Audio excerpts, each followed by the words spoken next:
خوشی منانے کی بات تو نہیں ہے، یہ تو 1 سال کم ہو گیا میری زندگی میں سے۔ میں اپنی قبر کے 1 سال اور قریب چلا گیا، اور کسی کا کچھ پتہ نہیں کب اس کا وقت ختم ہو جائے۔ ایک دن اس کا الٹ ہو جائے گا، بچتے بچتے مر جائے۔ کتنے نوجوان کیا بوڑھے کیا موبائل سے کھیل کھیل اپنی زندگی برباد کر رہے ہیں، گیموں میں زندگی برباد کر رہے ہیں، چیٹنگ میں زندگی برباد کر رہے ہیں۔ ویسے تو نئے سال میں کوئی نئی چیز نہیں، وہی جنوری آ گیا جو پچھلے سال آیا تھا، وہی فروری آئے گا جو پچھلے سال تھا، وہی مارچ آئے گا جو پچھلے سال تھا، وہی سردی ہے جو پچھلے سال تھی۔ کچھ بھی نہیں بدلتا، صرف ہندسہ بدلتا ہے، باقی سال میں تو نئی کوئی بھی چیز نہیں ہے۔ موسم بھی وہی ہیں، دن رات بھی وہی ہیں، بارش آندھیاں بھی وہی ہیں، دریاؤں کی روانی، ہمارے تو دریا خشک ہو گئے، وہی پہاڑوں پہ برف ہے، وہی آبشاریں ہیں، وہی چشمے ہیں، وہی پرندوں کی ڈاریں ہیں، وہی رات کا اندھیرا ہے، وہی دن کا اجالا ہے، وہی صبح و شام ہے، وہی کہیں رونا ہے، کہیں ہنسنا ہے، کہیں دکھ ہے، کہیں سکھ ہے، کہیں ظالم ہے، کہیں مظلوم ہے، کہیں بدکار ہے، کہیں نیکوکار ہے، کہیں دھوکے باز ہے، کہیں دیانتدار ہے۔ ہر چیز تو اسی طرح چل رہی تھی، تبدیلی کیا ہوئی ہے؟ اور کتنے پاگل پن کی بات ہے کہ خوشی منائی جاتی ہے۔ خوشی منانے کی بات تو نہیں ہے، یہ تو 1 سال کم ہو گیا میری زندگی میں سے۔ میں اپنی قبر کے 1 سال اور قریب چلا گیا، تو بدلا تو کچھ بھی نہیں۔ یہ جنوری شروع ہو گیا، پھر فروری آ جائے گا، پھر چلتے چلتے پھر دسمبر آ جائے گا، پھر ایسے موسم گم ہو جائے گا، اور ہماری زندگی کا 1 سال اور گھٹ جائے گا۔ کچھ چیزیں یاد رہ جاتی ہیں، حادثات، واقعات، باقی آدمی سب کچھ بھلا دیتا ہے۔ اتنی عمر گزار کے ماضی میں دیکھوں تو کچھ یاد ہے، اکثر بھول گیا ہے۔ البتہ پچھلے سال کا جو میرے بیٹے کی وفات کا حادثہ ہے، وہ شاید مجھے موت ہی بھلائے گی، اس سے پہلے تو بھولنے کا کوئی شکل نظر نہیں آتی۔ اس کا وقت تھا، وہ چلا گیا۔ تو 2023 تو میری زندگی میں ہمیشہ ہی مجھے دکھ دیتا رہے جب تک میری زندگی باقی ہے۔ تو وقت ایک بہت بڑی دولت ہے۔ جن جن چیزوں سے وقت پیدا ہوتا ہے، اللہ نے سب کی قسم اٹھائی ہے۔ ہر وہ چیز جو وقت کے بننے میں استعمال ہو رہی ہے، اللہ اس کی قسم اٹھا رہا ہے، یہ بتانے کے لیے کہ یہ جو سانس ہے نا، اب یہ کبھی واپس نہیں آئے گا۔ گئی دولت واپس آ جاتی ہے، گئی صحت واپس آ جاتی ہے، گری عمارت دوبارہ بن جاتی ہے، لیکن یہ جو سانس وقت نے لیا ہے واپس نہیں آ سکتا ہے۔ دن اور رات کتنے بڑے ڈاکو ہیں کہ علل اعلان ہماری زندگی کو کھاتے جا رہے ہیں، کھاتے جا رہے ہیں، کھاتے جا رہے ہیں۔ کوئی ہمارے 100 روپے جیب سے نکالے تو ہم کہتے ہو یہاں جمعے میں آ جاتے ہیں جیب کترے، وہ موبائل نکالتے ہیں، اور جی میرا موبائل نکل گیا، ذرا ہوشیار بھی رہنا، پتہ نہیں آئے نا بیٹھے میں تو وہ میرا موبائل نکل۔ لیکن یہ سانس ایک لمحہ جو نکلا ہے، اسے تم واپس نہیں لا سکتے۔ سورج چاند کی گردش الٹی نہیں ہو سکتی۔ تو اس کی اہمیت بتانے کے لیے اللہ تعالیٰ نے ان ساری چیزوں کی قسم اٹھائی۔ والشمس وضحاها والقمر اذا تلاها والنہار اذا جلاها واللیل اذا یغشاها والسماء وما بناها والارض وما طحاها ونفس وما سواها۔ 7 چیزوں کی اکٹھی قسم اٹھائی ہے اللہ تعالیٰ نے۔ سورج کی قسم، چاند کی قسم، دن کی قسم، رات کی قسم، آسمان کی قسم، زمین کی قسم، اور اے انسان تیری جان کی قسم کہ وقت نے تجھے گھیرا ہوا ہے اور تجھے کھینچ رہا ہے، کھینچ رہا ہے، کھینچ رہا ہے۔ ہر ٹک ٹک ٹک یہ کلہاڑے کی طرح میری زندگی کے درخت کو کاٹ رہی ہے، کاٹ رہی ہے، کاٹ رہی ہے، کاٹ رہی ہے، اور پتہ بھی نہیں چلتا، اور کسی کا کچھ پتہ نہیں کب اس کا وقت ختم ہو جائے۔ میں اپنے بارے میں تو سوچتا تھا کہ 70 سال کا ہو گیا ہوں، تو اب میری زندگی مطلب جامن دا ویلا نیڑے ہی ہے، لیکن وہ عاصم پہ وقت آ گیا کہ 36 سال کا نوجوان اور اتنا صحت مند کہ 30 کلومیٹر مسلسل دوڑنے کی طاقت تھی اس کے اندر، 30 کلومیٹر ایک سانس میں دوڑتا تھا، اور خانپور ڈیم کو 1 گو میں اس نے کراس کیا اور آر پار کیا۔ اس کے اوپر موت کا حکم آ گیا، تو کچھ پتہ نہیں ہے۔ مریض سسک رہا ہے، یا اللہ موت دے دے، وہ جوان مانگ رہا ہے، یا اللہ زندگی دے دے، اس پہ موت آ جاتی ہے۔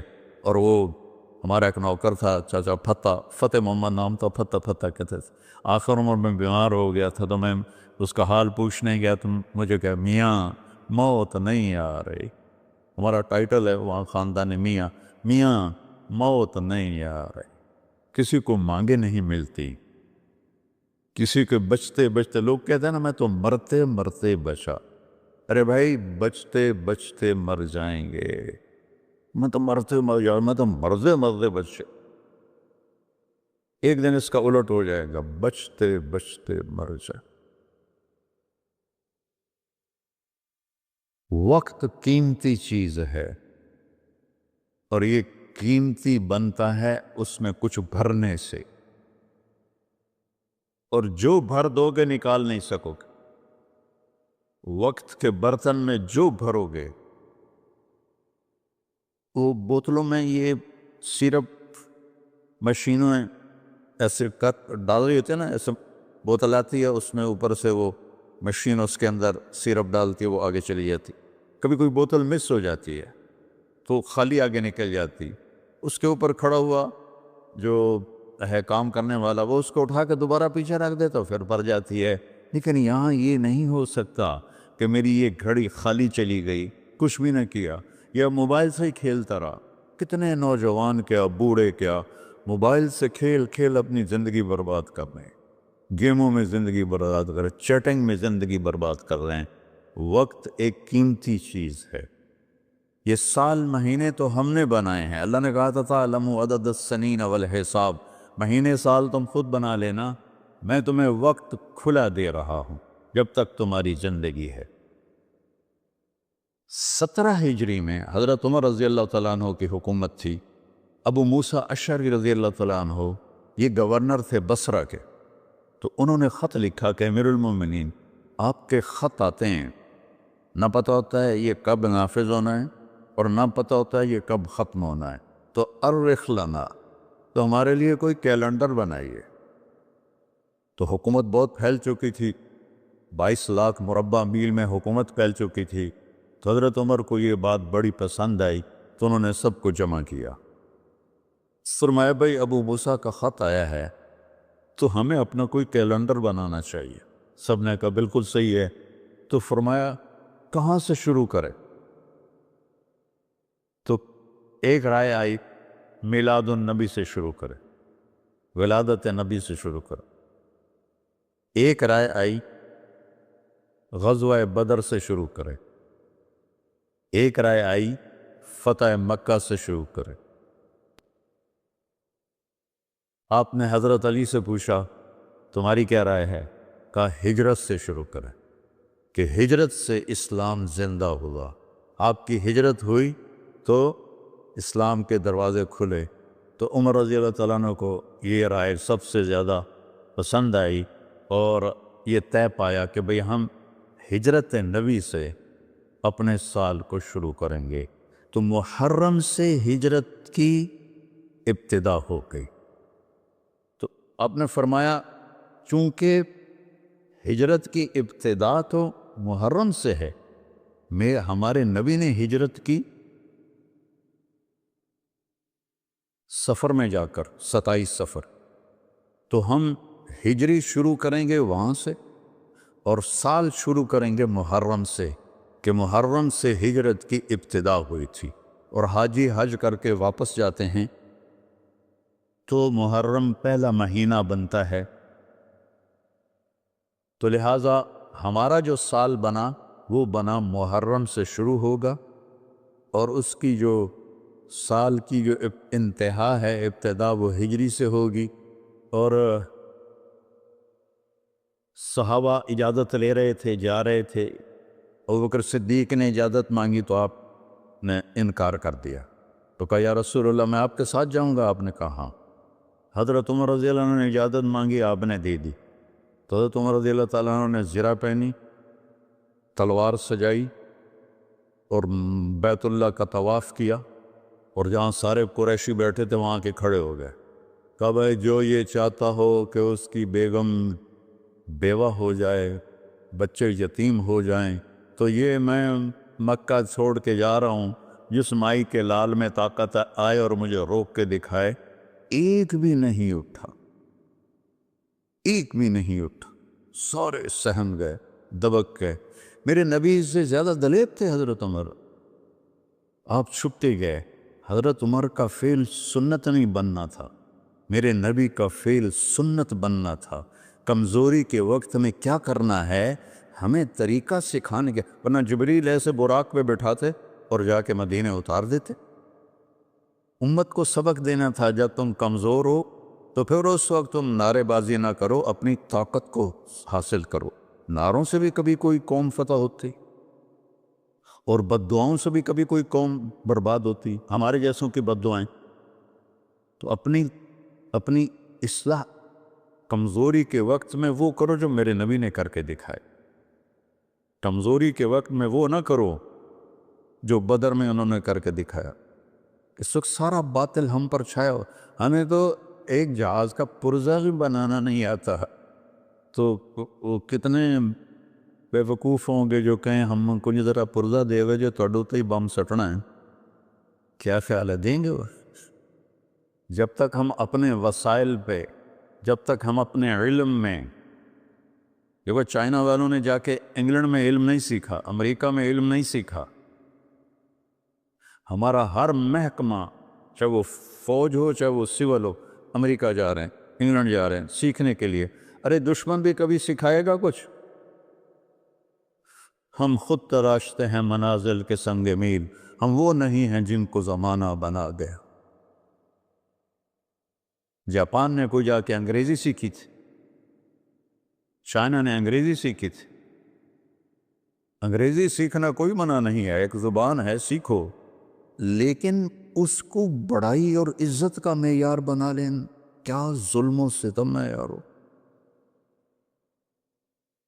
اپنے علم میں خود مختار بنو گے، اپنی طاقت حاصل کرو گے، اللہ سے تعلق بڑھاؤ گے، پھر نعرے لگاؤ، ایسے زندہ باد مرد آباد، کیا فضولیات۔ مسجدوں میں اتنا شور مچ جاتا ہے، زندہ باد مرد آباد۔ حضرت عمر رضی اللہ تعالیٰ نے دیکھا دو آدمی مسجد نبوی میں اونچی اونچی بات کر رہے تھے، تو آپ نے ایک کنکر اٹھایا اور ان کو ایسے پھینکا، جب ان کے سامنے گرا تو انہوں نے مڑ کے دیکھا، تو حضرت عمر نے ایسے اشارے سے بلایا مسجد نبوی میں، تو وہ آ گئے، کہاں سے آئے ہو؟ کہ یہ طائف سے۔ کہ اگر تم مدینہ کے ہوتے تو مار مار کے تمہارے چہرے میں خونی کر دیتا، تم نبی کی مسجد میں اونچی آواز سے بول رہے۔ یہ ساری مسجدیں مسجد نبوی سے جڑی ہوئی ہیں، بیت اللہ سے جڑی ہیں، ان میں نعرے کبھی زندہ آباد کبھی مرد آباد۔